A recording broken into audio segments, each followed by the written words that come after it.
Oi, pessoal, boa noite. Tá dando para me ouvir? Boa noite. Tô sim, Boa tô noite. conseguindo. Boa noite. Bom, Agora espero tá. que todo mundo estejam bem. É um prazer estar aqui. Vocês são muito famosos. A gente conversa muito sobre vocês nos nossos almoços, nos nossos jantares aqui em casa. E, na verdade, essa aula, assim, foi meio que o Igor meio que fez uma imposição, assim, a gente estava jantando um dia e ele, você não quer dar uma aula de metodologia para os meus alunos? Vai ser tão importante para eles. Aí eu acabei aceitando, mas depois ele vai ter que me pagar com vários petit gâteaux. Então a gente já fez esse acordo. E como ele disse, né, eu leciono a disciplina de metodologia científica aqui na Universidade Estadual de Feira, já tem 1 ano e meio. E é uma disciplina que eu sou, assim, fascinada por ela. Eu gosto muito da área de metodologia e eu sinto cada vez mais que é uma área que as pessoas, os alunos, e às vezes até professores acadêmicos, assim, têm muita dificuldade. Eu vejo, às vezes, em revistas, em periódicos, assim, que eu leio erros básicos, assim, de metodologia. Então, eu acho que é muito importante a gente estar sempre conversando sobre isso, né?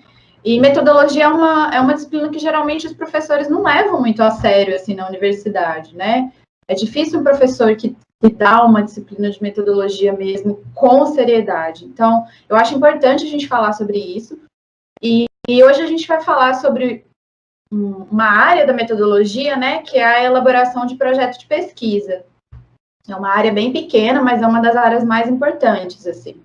É óbvio que você elaborar um projeto de pesquisa é uma coisa extremamente complexa, que demanda tempo, né, e cuidado e cautela.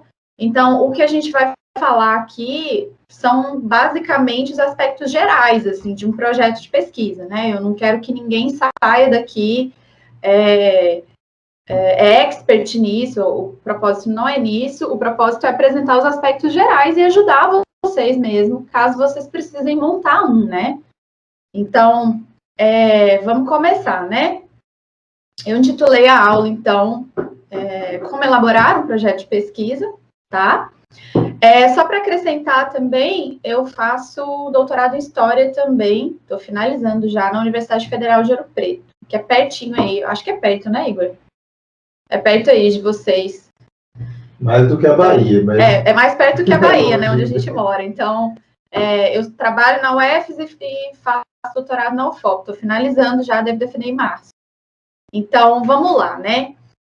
A primeira coisa que os alunos geralmente me perguntam é o que é um projeto de pesquisa e para que serve, né? Então, o projeto de pesquisa ele é basicamente uma proposta de estudo que vai indicar uma intenção que você tem de pesquisa para você escrever o seu TCC, né? Ou para você ingressar no mestrado ou no doutorado. No caso de vocês, como vocês estão na graduação, né? É mais para a escrita do TCC ou para alguns alunos também que quiserem entrar no mestrado. Então, quando você for escrever o seu TCC, é muito importante você fazer um projeto de pesquisa, porque ele vai ajudar você a organizar as suas ideias. E quando você for tentar o ingresso no mestrado, uma das etapas da seleção é a escrita, a apresentação desse projeto de pesquisa, né? Então, ele serve para isso, é uma proposta de estudo de pesquisa, tá? Segunda coisa, quais são as formas de apresentação de um projeto? Então, assim, isso é um aspecto extremamente importante que eu vejo que os alunos têm descuidado cada vez mais, tá? Um projeto de pesquisa, assim como qualquer trabalho acadêmico que você vai fazer, ele tem as formas de apresentação dele, tá?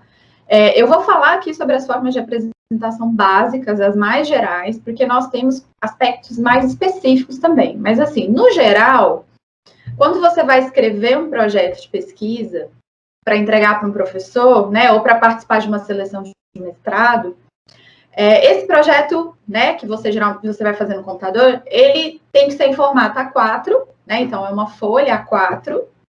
As margens dessa folha têm que estar delimitadas, então você precisa configurar essas margens no Word, tá?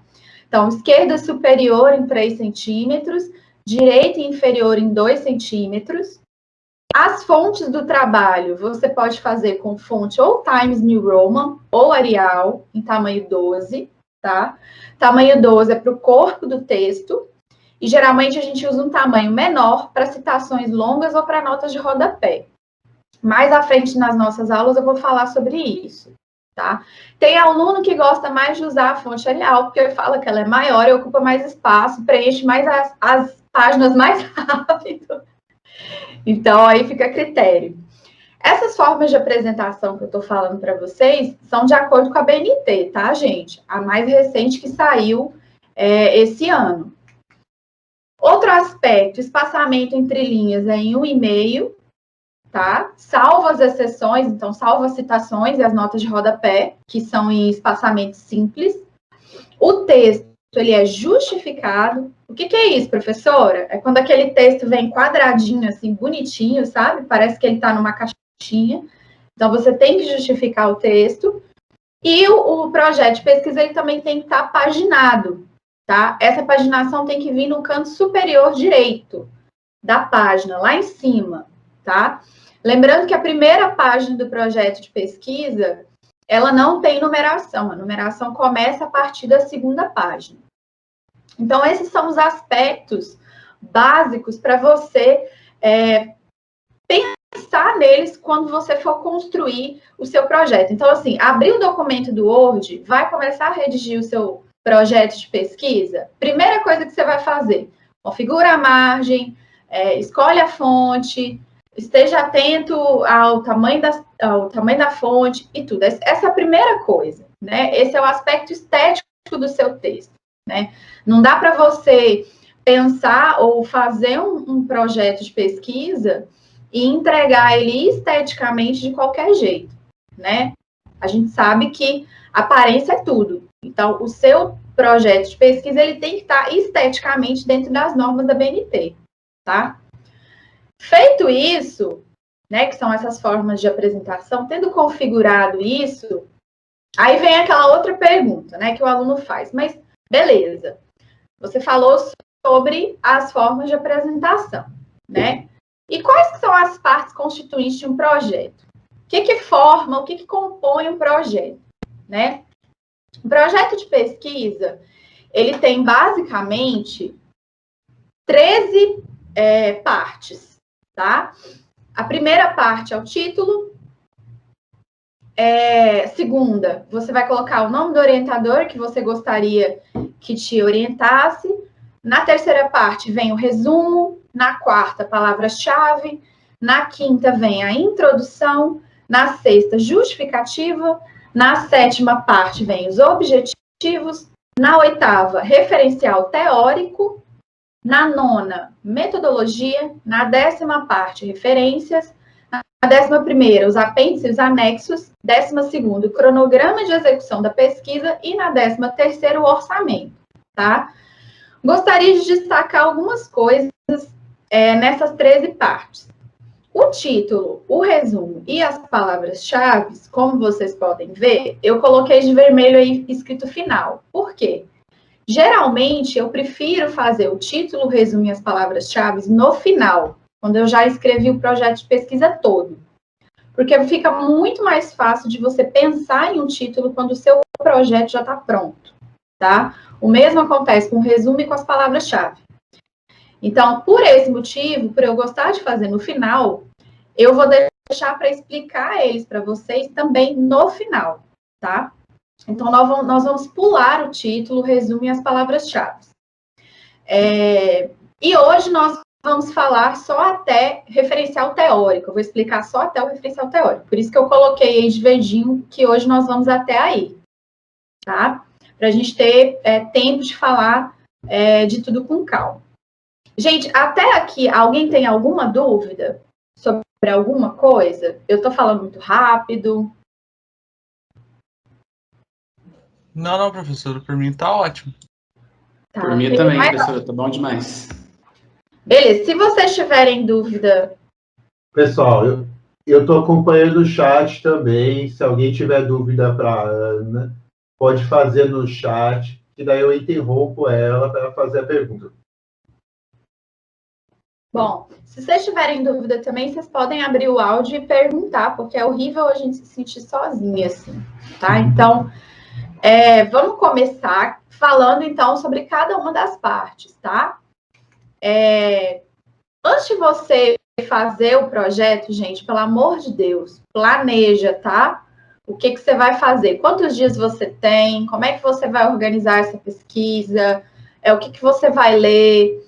E aí, assim, hoje em dia a gente tem várias tecnologias para isso. Você pode fazer planilha do Excel, tem planners que dá para você comprar. Você pode usar marcador de texto, post-it, tem uns aplicativos também. Então, assim, é muito importante vocês planejarem o que vocês vão fazer. Eu sou a louca do planejamento. O Igor fala que eu sou até meio neurótica, assim, com planejamento de coisa. Então, é muito importante que vocês planejem, que a partir do momento que vocês planejam, vocês têm noção se aquilo que vocês querem fazer está andando ou não. Se vocês estão dentro do prazo, se vocês estão atrasados. Então, é sempre importante você planejar, tá? Se organizar. Então, assim, o título, como eu falei, que é a primeira parte de um projeto de pesquisa, a gente vai deixar ele para o final, tá? A gente vai falar sobre ele quando o projeto de pesquisa já estiver pronto. Então, a gente vai voltar no título depois. E aí, vamos pular para a segunda parte, que é quando você coloca o nome do orientador que você pretende que te oriente, tá? Aí, você coloca o nome do professor, né? Por extenso, igual no caso do Igor Klein Belchior. E é muito legal que você coloque a titulação do professor também, né? Então, o Igor, que já tem doutorado, professor, doutor, né? No caso, doutor é DR, Igor Klein Belchior, né? Então, é importante você colocar direitinho a titulação do professor e o nome dele por extenso, tá? Para a escolha do orientador, gente, uma dica que eu dou sempre escolham professores ou professoras que você acha que são pessoas parecidas com você, que pensam de formas semelhantes a você, são pessoas que vocês gostam, porque dependendo do que você for fazer com essa pessoa, se você for escrever um TCC ou se você for fazer uma pesquisa de mestrado, você vai precisar estar muito próxima dessa pessoa. Então, tem que ser uma pessoa que te conduza de uma forma que você goste, tá? Eu já vi muitos casos de alunos que escolhem orientadores que eles não batem com o orientador e isso acaba gerando problemas mais tarde. Então, pensem com muito cuidado na hora de vocês escolherem um orientador ou uma orientadora, tá? Bom, escolher o orientador, escrever o nome dele lá, aí logo abaixo vem o resumo, tá? O resumo também, como eu disse, eu gosto de deixar para o final, para fazer no final, quando o projeto já está pronto. Então, a gente vai passar ele e a gente volta nele depois. Abaixo do resumo, vem a palavra-chave, que eu também gosto de deixar para o final. Então, nós vamos voltar nelas depois, tá? Beleza. Tem o título que eu pulei, né? O nome do orientador, aí vem o resumo que eu pulei, palavra-chave que eu pulei, e aí você vem para do seu projeto de pesquisa, né? O que é essa introdução? A introdução é a parte do trabalho que você vai delimitar a sua pesquisa como um todo, né? Você vai apresentar a sua pesquisa de uma forma geral, assim, para o seu leitor. Esse leitor pode ser o seu possível orientador de TCC ou pode ser, por exemplo, a sua banca de mestrado, que você está fazendo a seleção para ingressar, né? É muito importante que vocês tenham cuidado ao fazer a introdução, porque a introdução ela é a carta de apresentação do seu projeto. É aquilo que vai captar a atenção do seu leitor. Então, é essencial que a introdução seja a parte mais bem escrita do seu projeto, para você captar a atenção do leitor e fazer com que ele queira continuar lendo o seu projeto, tá? Então, é a parte mais importante do projeto, é a introdução, tá? E o que tem na introdução? O que eu devo colocar? Tá? Nós vamos falar sobre cada uma das partes componentes da introdução. O primeiro momento da introdução, logo de cara na introdução, você vai apresentar o tema da sua pesquisa. O que você quer estudar, tá? Então, eu vou dar um exemplo aqui. de um tema que foi, inclusive, o tema da pesquisa do Igor no doutorado, né? Então, eu quero estudar as guerras civis. É o exemplo de como não fazer. Eu quero estudar as guerras civis que ocorreram entre César e Pompeu, né, na Antiguidade, entre 49 e 48 a.C., né? Então, lá começou a sua introdução, você coloca: este projeto de pesquisa visa estudar as guerras civis entre César e Pompeu, que ocorreram entre 49 e 48 a.C., e aí você explica brevemente o que foram essas guerras civis e pronto. Mas muito brevemente, tá? Apresentou o tema geral da sua pesquisa, vem a segunda... antes de eu falar da segunda parte da introdução, algumas dicas para vocês escolherem o tema da pesquisa, tá? Que vocês vão desenvolver. Primeira coisa, escolha um tema de pesquisa, uma área de pesquisa que você goste. Não vai estudar um trem que você acha um saco, não, pelo amor de Deus, gente. Eu e o Igor, a gente teve uma amiga mesmo, lá da UFOP, na graduação, que ela escolheu um tema de pesquisa no mestrado que ela achava o ó, e ela terminou o mestrado dela doente até, inclusive, com um monte de problema na pele, porque ela detestava o tema de pesquisa dela, assim. Então, escolham coisas que vocês tenham prazer de estudar. Isso é muito importante, tá? E aí, assim, leiam muito sobre esse tema, procurem sobre o tema, né? Estejam atentos às publicações sobre esse tema, aos artigos que são escritos, né? Terceira coisa importante para você escolher um tema de pesquisa. É preciso você ter em mente as pesquisas que o seu possível orientador está desenvolvendo, né? Então, por exemplo, eu quero estudar as guerras civis entre César e Pompeu. Mas será que o Igor está estudando isso? Né? Será que o que eu quero estudar tem a ver com que o projeto de pesquisa que o Igor desenvolve? Você tem que observar isso também, né? Quarta dica para você escolher um tema de pesquisa: tenha muito cuidado com a sua ambição, né? Seja prático e objetivo o máximo possível. A gente gosta muito, às vezes, de querer dar um passo maior do que a perna, né? Então, quando vai escrever o TCC ou até mesmo a dissertação de mestrado, faz uma coisa mais prática possível, mais objetiva possível.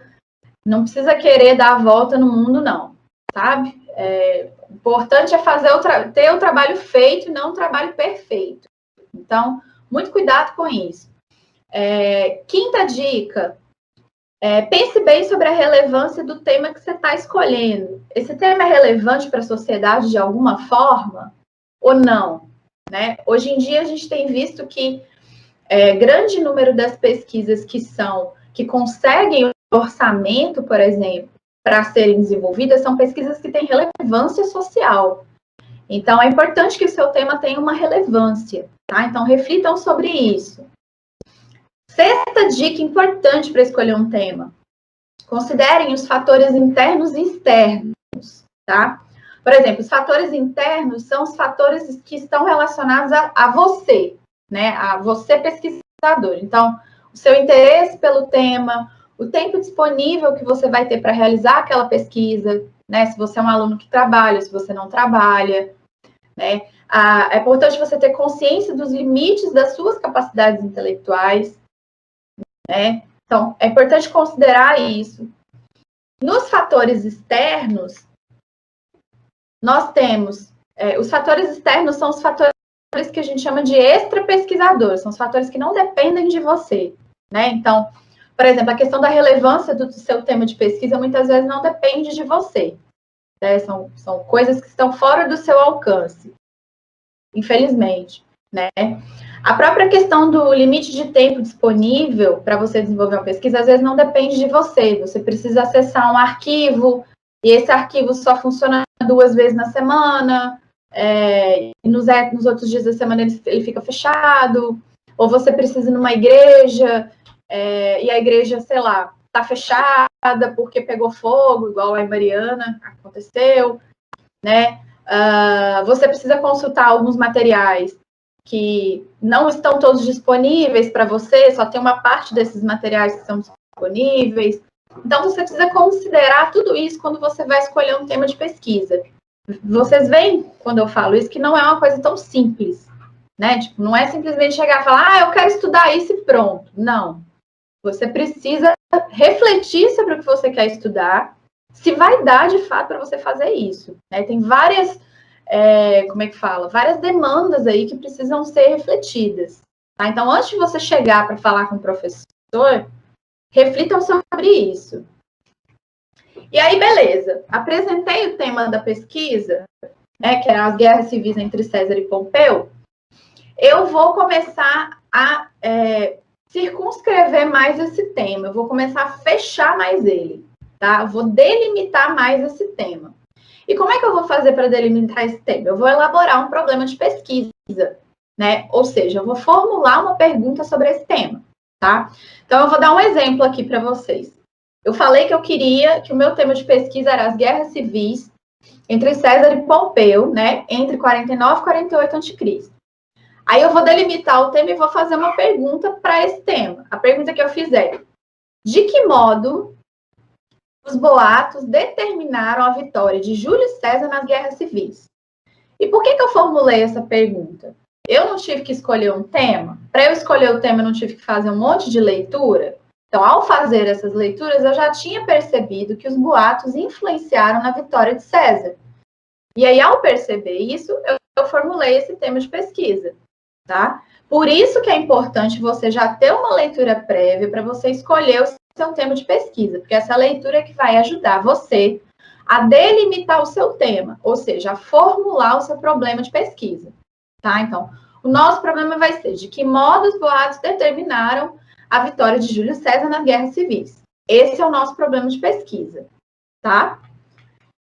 E aí, em terceiro lugar, formulei o problema de pesquisa, eu vou apresentar a hipótese da minha pesquisa, tá? Lembrando que a gente ainda está na introdução. Vou apresentar a hipótese da minha pesquisa. A hipótese é o quê, gente? É a resposta da pergunta que você fez, né? Então, a pergunta que a gente fez foi: de que modo os boatos determinaram a vitória de Júlio César nas guerras civis? Aí a resposta que eu formulei foi: os boatos foram decisivos para a vitória de César porque eles facilitaram na conquista de apoio, na rendição de cidades, na aquisição de recursos. Tá? Essa é a hipótese que eu formulei.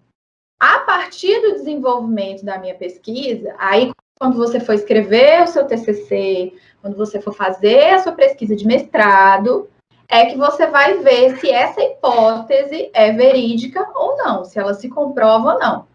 Como a gente está tratando de um projeto, você está mostrando uma intenção que você tem. Então, essa hipótese, ela ainda pode se tornar falseada, tá? Aqui no projeto, tudo ainda é muito superficial. Você está mostrando uma intenção, uma ideia, tá? Ok?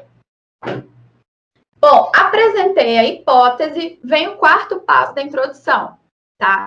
Eu vou apresentar a importância do meu tema de pesquisa. Por que esse tema é importante, né?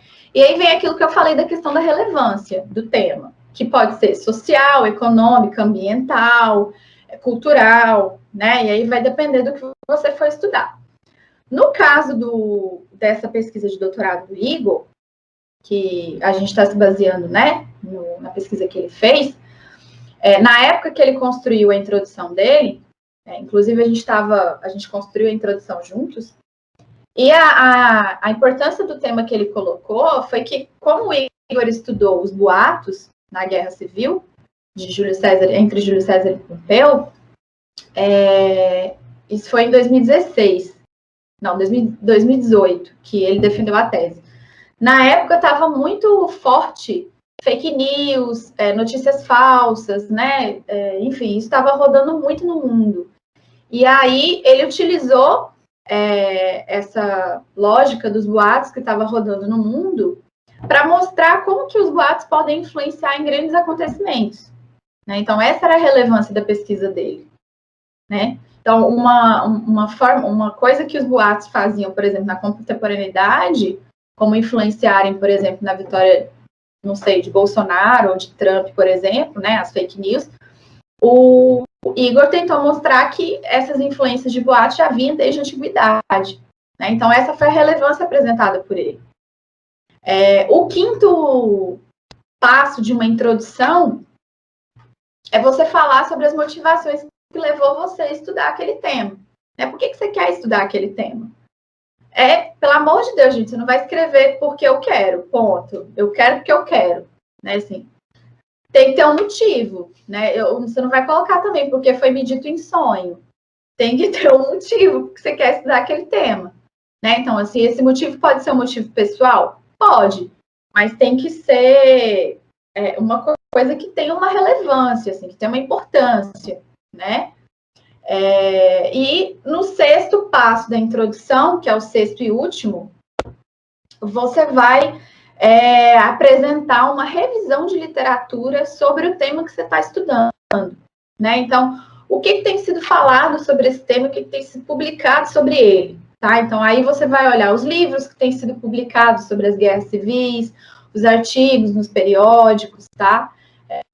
Eu gosto muito de falar com os alunos para considerarem sempre as publicações de 5 anos para cá, né? Tentarem pegar, assim, as publicações mais recentes possíveis, né? Sobre o tema que você quer estudar, tá? Então, para resumir, né? A gente ainda está na introdução, ó, pra vocês verem como é complexo, né? Na introdução, a gente tem esses 6 passos, né? Você vai apresentar o seu tema de forma geral, né? Depois, você vai delimitar o tema, você vai fechar um pouquinho esse tema, apresentando o seu problema de pesquisa. Depois, você vai responder ao seu problema de pesquisa, apresentando a hipótese da pesquisa. Logo em seguida, você vai dizer a importância do seu tema. Depois, as motivações que levaram você a escolher esse tema.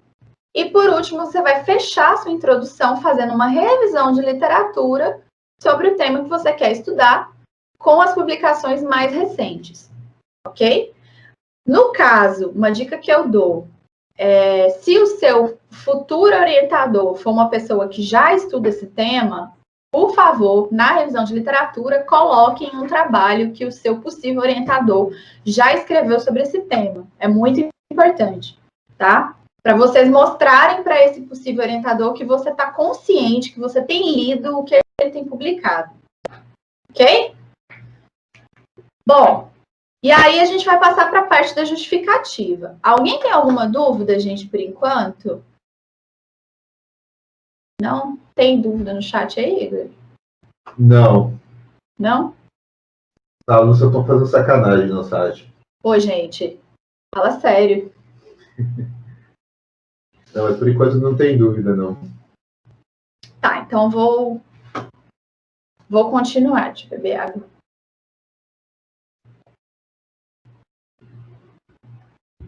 Então, passamos a introdução, que é a quinta parte do projeto, a gente vai para a justificativa. A justificativa é a parte que os alunos mais sofrem para fazer no projeto. Porque é a parte que vocês geralmente têm mais dificuldade assim, de enxergar, né? De explicar isso no papel. Então, assim, a justificativa é o local do seu projeto onde você vai dizer as razões, seja de ordem teórica ou seja de ordem prática, pelas quais você quer desenvolver aquela pesquisa, tá? É aqui na justificativa que você vai falar dessa questão da relevância, que eu estou explicando, estou falando aqui o tempo todo. Então, é onde você vai dizer, eu quero estudar isso, porque eu acho que para a sociedade vai contribuir de tal forma, e aí você vai explicar por que você acha que aquele tema vai contribuir, tá? Eu até comentei com vocês que o Igor, quando ele fez o projeto da tese dele, né, ele usou a relevância social por causa da questão das fake news, né? Então, quando ele fez o projeto dele para o doutorado, foi na justificativa que ele escreveu essa relevância social, tá? Que ele apresentou essa motivação, tá? Tem outro tipo de relevância que você fala junto com a social, que é a do estudo também.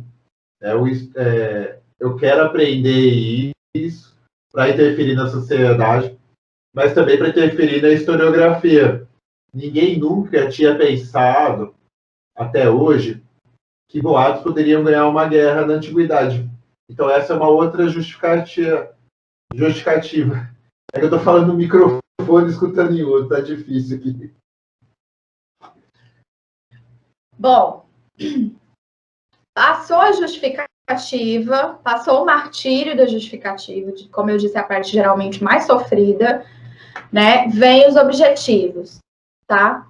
Gente, fazer objetivo é muito fácil e geralmente eu percebo que os alunos sofrem muito também e fazem os objetivos de forma muito errada, assim, mesmo. Assim, os objetivos é basicamente assim, é você pensar, o que eu quero alcançar com essa pesquisa?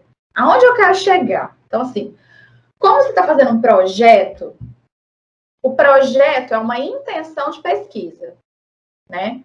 Pode ser que essa pesquisa, ao longo do seu TCC, ao longo do seu mestrado, ela mude. O projeto, ele é a intenção de fazer aquilo. Então, assim, como é a intenção de fazer aquilo, você tem que pensar na sua cabeça, onde eu quero chegar lá no dia que eu defender meu TCC? Onde eu quero chegar lá no dia que eu defender meu mestrado?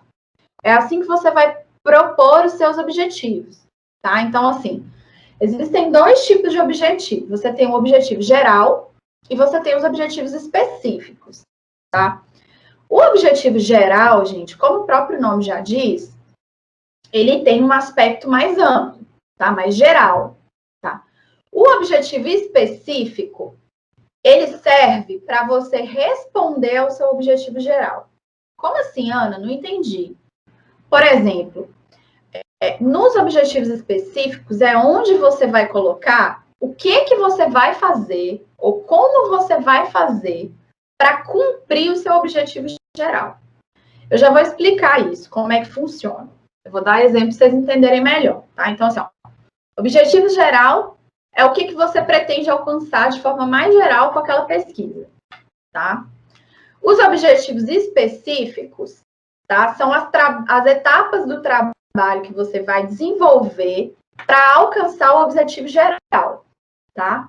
Então, assim, ó, existem 3 tipos de objetivos específicos. Você tem os objetivos exploratórios, que geralmente são aqueles que você utiliza os verbos descobrir, identificar, levantar, apontar, ou apontar descritivo. Descritivos tem caracterizar, descrever, indicar, apontar, determinar, elaborar. E os explicativos, né? Analisar, avaliar, explicar, demonstrar, enfim. E aí você constrói utilizando geralmente esses verbos. Eu vou dar um exemplo aqui para vocês entenderem o que eu falei. Ó, o objetivo geral do meu trabalho é investigar o papel dos boatos nas guerras civis ocorridas entre César e Pompeu entre 49 e 48 a.C. Tá? Esse é o objetivo geral. Quais são as etapas que eu vou desenvolver, pelas quais eu vou passar para cumprir esse objetivo? E aí vem os objetivos específicos, tá? A primeira etapa que eu vou fazer vai ser uma etapa exploratória. Eu vou identificar os boatos presentes nos comentários sobre as guerras civis compostos por Júlio César. Como a gente é historiador, nós trabalhamos com fontes históricas, né?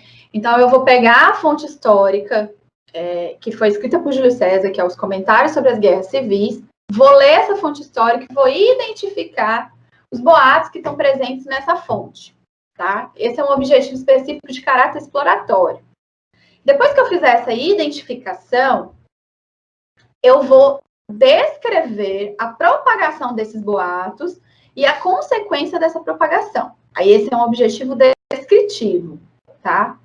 E depois que eu fizer isso, eu vou analisar de que modo que esses boatos oportunizaram vantagens ou desvantagens militares. E aí já é um objetivo explicativo, tá? Então, assim, percebam que os 3 objetivos, eles visam responder o objetivo geral, que é investigar o papel dos boatos nas guerras civis, tá? Para isso que servem os objetivos específicos, para responder ao objetivo geral, tá? E aí,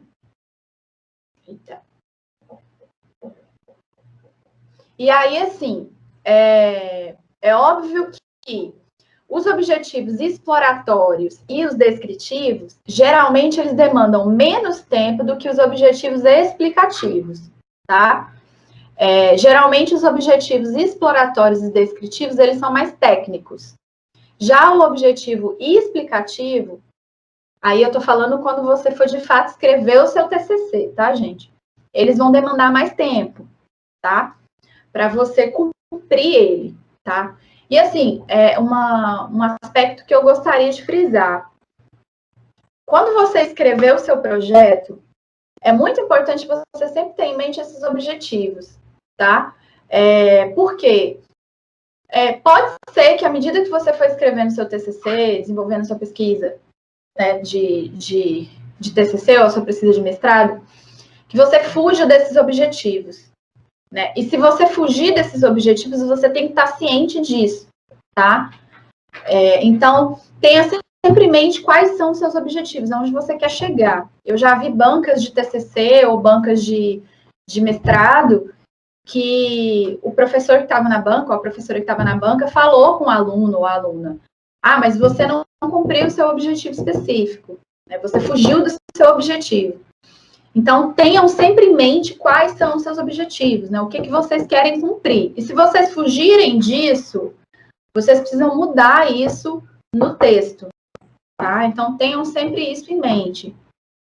É muito importante. Gente, o objetivo ficou claro?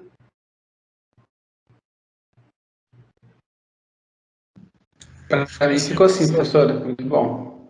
Entendi perfeitamente. Ficou muito claro.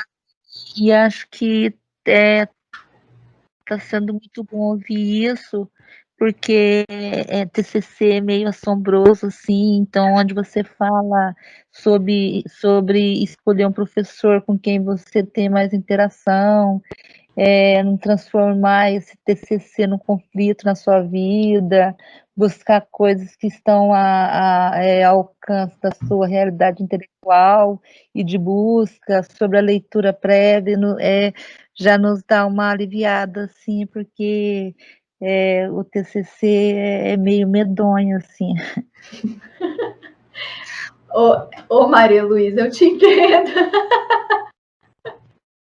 Inclusive, eu passei um pouco por isso, assim, no meu mestrado, eu entrei no mestrado com um projeto, assim, muito ambicioso, sabe? E eu não estava dando conta dele, assim. Aí o meu orientador, na época, ele falou comigo: Ana, vamos botar o pezinho no chão, né? Vamos voltar para a realidade, que você já percebeu que você não vai conseguir fazer. Então, vamos fazer o que você dá conta. E aí eu tive que refazer o meu projeto, sabe? Uhum. Então, isso é muito importante a gente estar ouvindo. Eu nunca tinha ouvido nada igual antes. Então, é aliviador, assim. É muito bom. Que bom. Que bom. E a questão do orientador que você falou, Maria, também, assim, eu passei por isso também, porque na minha no meu mestrado, eu continuei com o orientador que eu tinha na iniciação científica, né, assim, foi uma questão, assim, de comodismo mesmo. Eu já estava na universidade, já fazia iniciação científica com ele e acabei continuando com ele no mestrado. É um orientador maravilhoso, assim, é uma pessoa incrível, mas pessoalmente não é uma pessoa que é muito parecida comigo. Então, assim, eu sofri muito com isso. No meu doutorado, como eu já tinha passado por isso, eu escolhi uma pessoa que é mais parecida comigo, que é o meu orientador Fábio Faversani, da UFOP. Eu sou apaixonada por ele, assim. Então, eu já sofro hoje muito menos do que eu sofri no mestrado, por exemplo, entende? Entendi. Uhum. Então, tem que ter cuidado com isso. Bom, vou continuar, viu, gente? Se alguém mais quiser falar, pode abrir o microfone aí que a gente conversa. E aí, assim, a última etapa que a gente vai falar hoje, eu resolvi dividir o projeto em duas partes, porque senão ficava muita informação. A oitava parte de um projeto é o referencial teórico, assim. nós que somos historiadores, né, a gente que é da área de humanas, a gente precisa dar uma atenção bem especial para o referencial teórico, porque é o referencial teórico que vai dar um embasamento para a construção da sua argumentação no TCC. Né, assim, então, eu costumo dizer que o referencial teórico, ele é a lente, ele é o óculos que você vai colocar no seu rosto quando você for ler a sua fonte histórica. Né? Então, você vai ler a sua fonte histórica sob a lente daquele conceito, sob a lente daquele referencial teórico. Então, é muito importante que você dê uma atenção especial a isso e que você escolha esse referencial com muita cautela. Assim. Então, assim, como a gente está falando da pesquisa que o Igor desenvolveu no doutorado, né?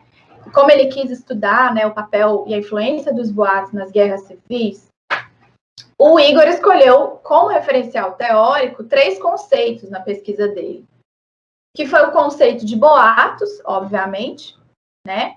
O conceito de ação coletiva e o conceito de memória social, tá? E aí, assim, nessa parte do referencial teórico, quando o Igor foi fazer o projeto dele para o doutorado, ele explicou o que são esses 3 conceitos, né? O que as produções recentes dos autores falam sobre esses conceitos, né? Como eles são entendidos, né? E como esses conceitos poderiam ajudar ele a ler as fontes dele, né? As fontes históricas que ele ia utilizar para desenvolver aquela pesquisa, né? Então, é uma parte importantíssima do trabalho. E, assim, uma dica que eu dou, quanto mais você vai subindo na escala acadêmica, mais conceitos você usa. Então, assim, por exemplo, se você for fazer uma pesquisa de TCC, você usar um conceito já está maravilhoso. Se você usar 2, está, assim, espetacular, entendeu? Quando você pula para o mestrado, aí você já começa a usar uns 3 conceitos. E aí, quando você vai para o doutorado, você já enfiou o pé mesmo no buraco, e aí é mais conceito ainda, entendeu? Então, assim, vocês que estão em etapa de TCC ou de projeto de mestrado, né, geralmente é 1 ou 2 conceitos no máximo, tá? Óbvio que por ser um número reduzido de conceito, eles precisam ser mais bem trabalhados, mas não precisa querer dar o abraço no mundo e querer pegar todos os conceitos do universo, não. Se você conseguir pegar um e trabalhar muito bem esse conceito, já está ótimo, tá? Assim, então, foca naquilo ali e vai fazer o seu trabalho, tá? E aí, assim, aí depois, né, por hoje eu vou parar aqui nessa parte do referencial teórico, porque eu não quis sobrecarregar vocês com muitas informações técnicas.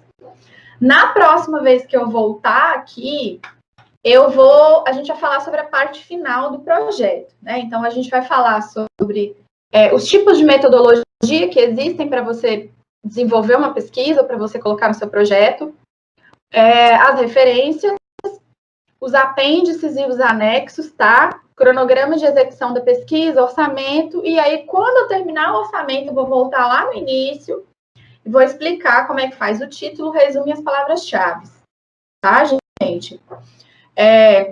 Eu não sei se o Igor comentou com vocês, mas depois que a gente terminar de falar sobre essa parte de projeto, eu vou ensinar vocês como construir as referências bibliográficas e como fazer citação também, tá? Então, a gente já vai ter, no final das contas, assim, todas as coisas necessárias para vocês construírem, de fato, um projeto e também um TCC, tá? Era isso que eu queria falar. Eu queria saber se vocês têm alguma dúvida. Eu geralmente deixo as minhas aulas de metodologia assim, mais curtas mesmo, porque como é muita informação e a informação técnica, fica meio chato, sabe? Então, eu gosto de deixar assim mais curta para a gente poder conversar. Alguém quer falar alguma coisa, compartilhar um sentimento igual a Maria Luísa? Tem o pessoal aqui desabafando. Tem o Paulo, mas o Paulo é chorão. Ela falou, nossa, comigo foi assim. fui orientado 2 anos em pesquisa pela mesma professora e quase fui orientado por ela no TCC. Ela mudou de unidade e só assim eu percebi que eu queria uma temática diferente para o TCC. Então, é Paulo, né? É importante ter essa reflexão, né? Assim, a gente às vezes acaba ficando acomodado, porque já está com aquele professor, e às vezes você nem gosta do tema de pesquisa, né? Que você está estudando, assim. Então, eu costumo dizer, gente, que fazer pesquisa é um saco. Assim, se fosse legal fazer pesquisa, estava todo mundo rico, assim. Né? Eu estou falando assim, pesquisa na área de humanas, viu? Então, você nunca vai ver um pesquisador de humanas milionário, assim, porque a nossa pesquisa, além de não ser reconhecida socialmente, ela é muito chata de fazer. Então, você tem que escolher um tema que você goste para fazer, né? Pra você acordar de manhã e falar, nossa, hoje eu vou pesquisar isso. Então, pensem com cuidado nisso, assim, mesmo. O que foi, Igor? O Paulo tá chorando aqui. Ô, Marco, você quer falar alguma coisa? Eu só ia agradecer pelas dicas da professora, foi muito interessante. Eu estava com um pouco de dificuldade nessa questão de como escolher um trabalho, até mesmo de um orientador, e essas dicas que ela passou aí nesse comentário, até do professor na semana passada, do Geraldo, tem me ajudado muito nesse propósito aí para mim. Eu agradeço pelo empenho aí de vocês. Vocês fizeram um curso sobre plágio, né? Isso, a gente fez e foi bem interessante o que ele falou. Ele comentou que tinha uma professora, parece que aconteceu algo com ela aí, de cometer um plágio há 15 anos atrás, uma coisa assim, e depois de um longo tempo de trabalho, o título dela foi cassado. Porque ela defendeu o doutorado com plágio. Isso acontece demais, assim, é uma coisa que a gente discute, não é porque a gente é chato, pode não parecer, mas isso aparece muito mais, não só em trabalhos de alunos, né? Assim, trabalho de aluno é muito mais fácil da gente achar. Por exemplo, se começar a acertar crase, você pode ter certeza que foi copiado. Mas aí quando você vai, por exemplo, para nível de doutorado, etc., tem gente que faz um doutorado em um ano, como o doutor Sérgio Moro, por exemplo, fez. E você vai ver uma compilação de um monte de coisas. E nesse governo também apareceram muitas pessoas que entregam, cara. Tem muita gente que entrega essas questões. E é uma das preocupações que o pessoal da metodologia tem, porque uma parte importante da metodologia científica é justamente você não praticar falsidade científica. Aí você plagiar é praticar falsidade, é um crime, né? Então é importante a gente falar, porque a gente não sai cometendo crimes por aí, nós somos cientistas. É interessante que a gente perde com isso, né, professor? Porque depois você vai pesquisar algo dessa pessoa e você acaba se envolvendo em maus lençóis por causa disso também. E de outra forma, tem o pessoal que não sabe o que é plágio. Às vezes o aluno ele não está instruído nisso e ele acha que copiar um parágrafo é legal, tal, porque tem gente que você vê que não é picareta. Né? Que o picareta é gente, como eu já peguei, não aqui na UENG, mas que entrega um capítulo de um livro como um trabalho final. Você vê que o negócio está elaborado num nível que nem eu faria. E eu que sou especialista em história antiga, mas no tempo de uma semana eu não faria o negócio que o aluno me entregou. E o aluno entrega o negócio com citação, etc. Isso é uma coisa. Mas é bom a gente também falar, porque tem aluno que não sabe. Ele acha que às vezes é legal pegar uma coisa da internet, mudar uma coisinha ou outra ali, e ele acaba cometendo um crime sem saber. Então tem também a questão da instrução. É igual o que a Ana está fazendo aqui, muitas universidades abandonaram isso. Isso é um crime. Porque o que a metodologia científica significa é a tua alfabetização ao mundo da universidade. Você vai se alfabetizar numa linguagem que você não conhece. Vocês estão vendo. A linguagem acadêmica ela é diferente e ela é chata. É tipo, você não vai... eu quero pesquisar. Não, você tem uma introdução, aí você tem que mostrar os seus objetivos, mostrar as suas hipóteses, porque é a mesma coisa que um químico faz. O químico ele mexe com as fórmulas químicas que permite qualquer químico que acesse o artigo científico comprovar se aquele exercício científico ele foi feito e ele é válido. É por isso que as pessoas criticam muito, por exemplo, a vacina russa. Eles não divulgaram o estudo. A gente não sabe como aquilo foi feito. Mas aí, quando a gente vai para o laboratório, qualquer químico que pegue a fórmula consegue replicar. A ideia de uma pesquisa de história é a mesma coisa. Se eu pegar e ler, por exemplo, Foucault, a tua base teórica é Foucault. Eu ler Foucault e pegar um conceito que o Foucault define e ver que aquele conceito é aquilo.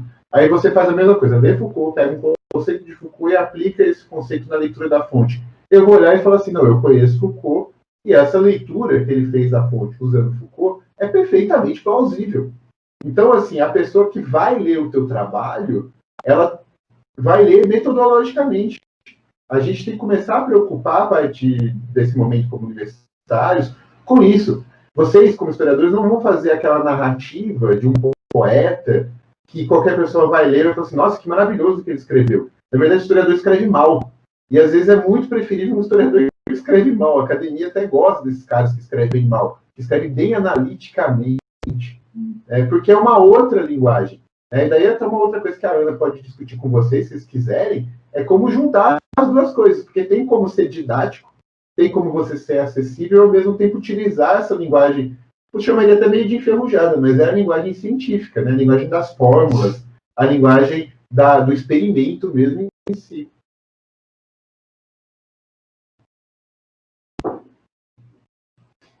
Bom, e uma coisa que eu queria aproveitar também para falar, né, uma outra dica assim, que eu dou para vocês, já que a gente estava falando dessa questão da escolha do orientador, né, que até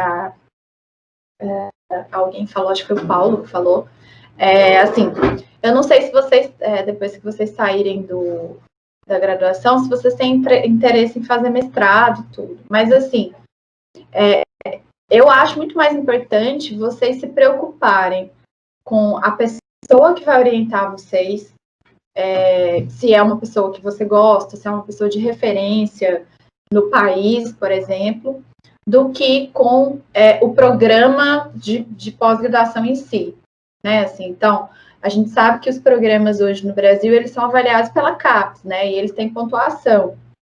Então, quanto maior a pontuação, melhor, tecnicamente, é aquele programa. E aí tem alunos que ficam vidrados nessa pontuação e escolhem o programa única e exclusivamente pela pontuação. E o que isso acontece? Eles se lascam com isso, porque às vezes eles vão para um programa que é totalmente desumano, cheio de professores desumanos, que não estão interessados em considerar o aluno como uma pessoa, como um ser humano, né? Assim, então, eu mesma fui para um programa de pós, que é o FOP, que não é um programa pela CAPES, assim, muito considerado, muito com como é que fala? Um conceito alto, mas eu fui atrás de um orientador que eu acho incrível, que produz bastante, que é um bom orientador, assim, no Brasil. Então, tenham cuidado com isso também. Né? Muito mais importante do que você estar num programa de conceito alto pela CAPES é você estar feliz com o que você está fazendo, tá? Então, tenham cuidado com isso. Essa mãozinha levantada aí é o quê? Igor? Alguém quer falar. Que bonitinho. Tem essas questões do Teams. Fala, nosso Fábio Porchat. É que sai o eco aqui. Não, só passando para lembrar para o pessoal que não respondeu ainda a chamada, porque eu olhei lá, faltam, se não me engano, 8 pessoas para responder. Para não esquecer, o link está no chat, galera. Gente, assinem a chamada, porque como eu disse no início da fala da Ana, os minicursos acadêmicos, eles costumam ser certificados, costumam não, eles são certificados acima de 75% de cumprimento da carga horária. Aí 4 dias, 75% são 3 dias. Então a gente precisa que o nome de vocês seja assinadinho ali, porque esses certificados vocês vão entregar para cumprir horas, né? Então não pode haver fraude, né? Então vamos fazer aí certinho, preencher, para vocês obterem isso. Eu vou até baixar a lista de presença do Teams aqui, mas eu confio mais nessa do Google, porque o do Teams às vezes dá uns problemas. Bom, e deixa eu só, antes de fechar, eu queria falar mais uma última coisa, e aí eu vou parar de falar, eu juro. Que é, assim, uma outra coisa que eu defendo metodologicamente, né? Primeira coisa, tenham muito cuidado com a forma como vocês escrevem, estejam atentos às normas da língua portuguesa, a vírgula, a pontuação, acento, concordância verbal, nominal, assim. Eu não estou querendo nenhum linguista aqui, nem nada, mas quando você for escrever um projeto e apresentar esse projeto para um professor, é importante que esse projeto esteja bem escrito, que ele respeite as normas da língua portuguesa. Pelo amor de Deus, não vai colocar gíria de WhatsApp no texto, que eu já vi isso várias vezes, já peguei de aluno isso várias vezes. Então tomem cuidado. O projeto ele é a carta de apresentação que você mostra para alguém. Então, é a sua imagem que está chegando perante aquela pessoa. Você precisa ter muito cuidado com o que está ali, com a forma como você apresenta aquele documento. E a segunda coisa que eu queria falar é assim, isso é uma coisa que eu defendo. Tentem construir o texto de vocês da forma mais didática possível, né? Assim, é óbvio que ser didático não é você perder o conteúdo do seu texto, não é você perder a profundidade do seu texto, nem a intelectualidade do seu texto, mas é você tentar simplificar o seu raciocínio para que outras pessoas possam entender o que você está dizendo. Então, por exemplo, se eu, que sou da área de história, der o meu texto para uma pessoa que é da matemática, ela vai conseguir entender a minha argumentação, o meu raciocínio, entendeu? Então, tenham cuidado com isso. A gente sabe que a nossa área tem recebido cada vez menos investimentos públicos, então a gente precisa tornar o nosso texto acessível para públicos cada vez maiores, tá? Então, tenham cuidado com isso. Não fiquem preocupados em escrever difícil. Fiquem preocupados em escrever de uma forma clara, que todo mundo entenda o que você está dizendo, tá? É isso, gente. Muito obrigada pela atenção de todos e de todas. Foi um prazer estar aqui. Em breve retorno, eu acho. Semana que vem.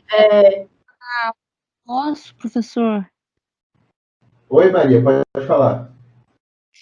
Mas sobre o que ela falou por último aí, então o que você quis dizer quando você falou em escrever mal? Que acadêmicos que escrevem mal, que às vezes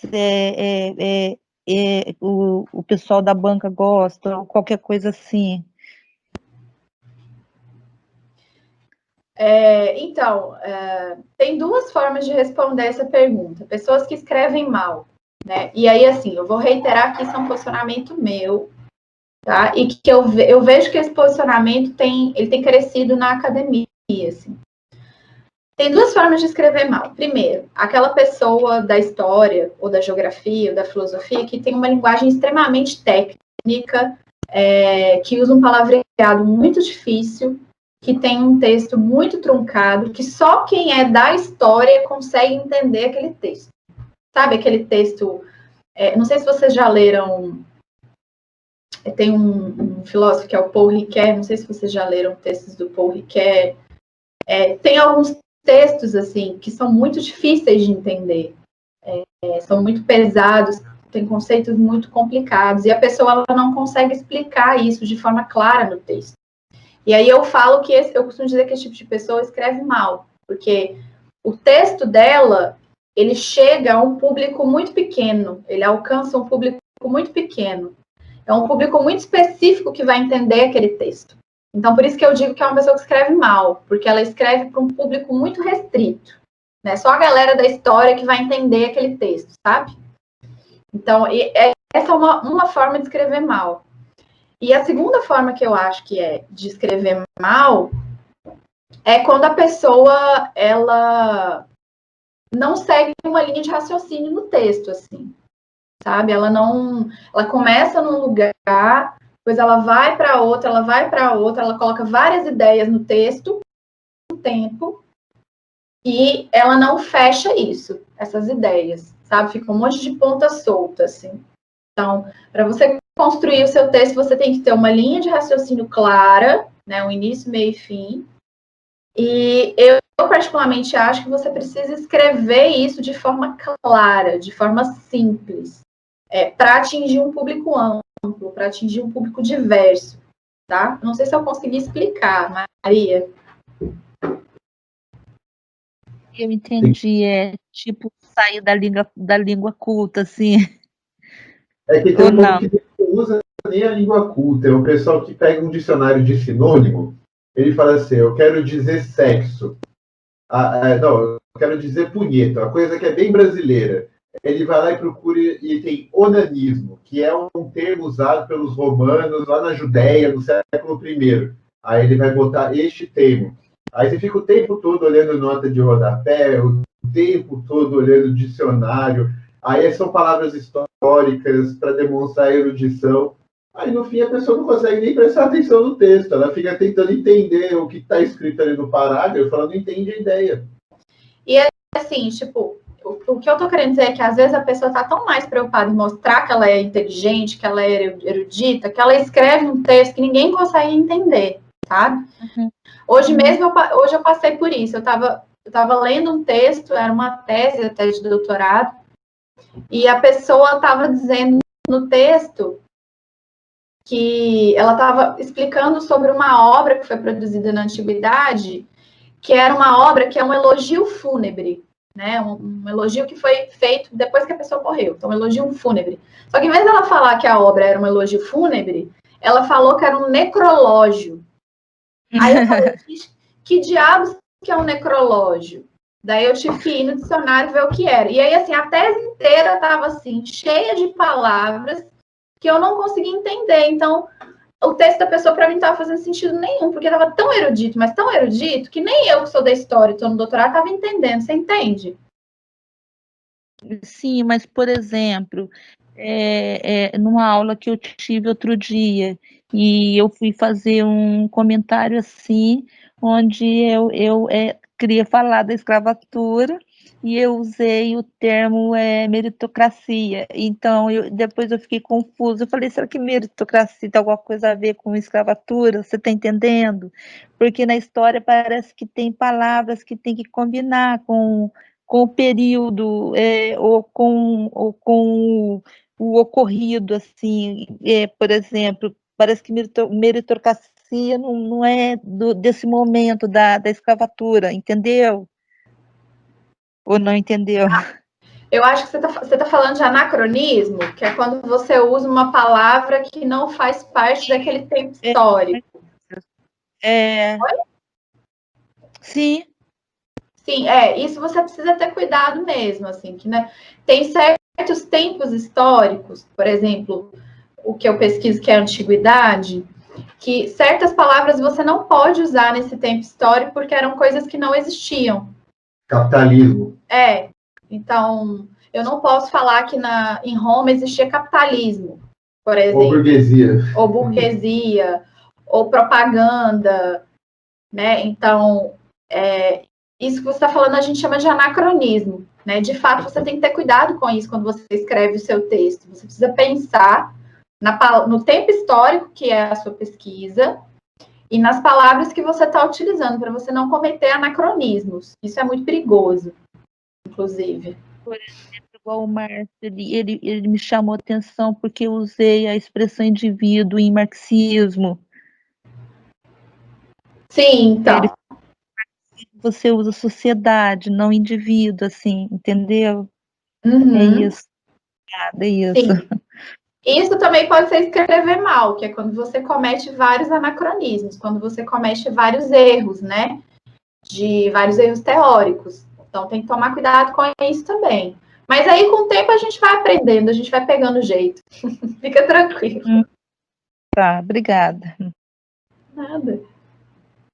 Mas é bom separar as duas coisas, né? Tem o anacronismo, na verdade ele é um erro metodológico da história, especificamente da história. O que a Ana está ensinando é a metodologia científica para projetos na área de humanidades, né? É um pouco amplo. Na sociologia é muito difícil você fazer um anacronismo, sendo que você geralmente estuda comunidades que você está convivendo com elas, né? Estou estudando a comunidade quilombola ali no sul de Minas. Ela está existindo, está falando do momento. Então, o anacronismo é um erro metodológico específico da história. Mas o que a gente estava brincando antes é que muitas vezes o aluno, ele, às vezes, inspirado por filmes, essas coisas, ele acha que escrever bem, ao invés de dizer uma palavra que é muito básica, que é a palavra a ser dita mesmo, assim, né? Até brinquei com a palavra, mas é uma palavra às vezes, que tem que ser dita. Às vezes, o aluno olha no dicionário para pegar um sinônimo que ninguém entende, aí fica com verbos, usa verbos naqueles passado do pretérito perfeito, parece um velho do século XIX falando, entendeu? Isso não é escrever bem. Talvez seja, mas para as pessoas que já morreram, para as pessoas que estão vivas, não é legal. Porque ninguém fala assim, ninguém mais lê assim, e vocês, principalmente, que estão na graduação, vocês vão escrever para pessoas que estão muito próximas a vocês. É a tua avó que vai ler o teu TCC, é a tua mãe que vai ler o teu TCC, são colegas de trabalho, são professores da rede básica que vão ler o seu TCC. É muito mais fácil esse público acessar vocês do que atrás da minha tese. Eles já sabem que tese de doutorado, essas coisas, é chato. Eles não vão conseguir ler. Muitas vezes não tem nem tempo de ler 300 páginas, mas o Guilherme escreveu um artigo sobre como utilizar a Idade Média na sala de aula, esse professor vai ver, entendeu? Você escreveu um artigo sobre as mulheres na sua região, muitas vezes muitas pessoas vão ver. Então é bom tomar cuidado nesse sentido. Você não vai fazer um negócio para mostrar que você sabe procurar sinônimo. Você vai escrever um negócio metodologicamente correto, dentro do exercício histórico, mas o que ela quer dizer é que se eu pegar, eu vou entender. Se o Guilherme pegar, o Guilherme vai entender. Se você passar para o teu filho vai entender. O teu marido, ele vai entender. Ele pode não entender a teoria. Isso daí eu entendo química. Mas um texto bem escrito de química, eu entendo o texto. Sim. Entendi.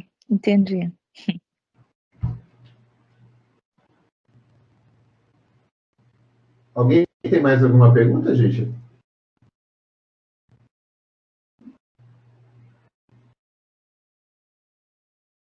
Tudo tranquilo, professor. Eu entendi bastante o que foi falado. Obrigado.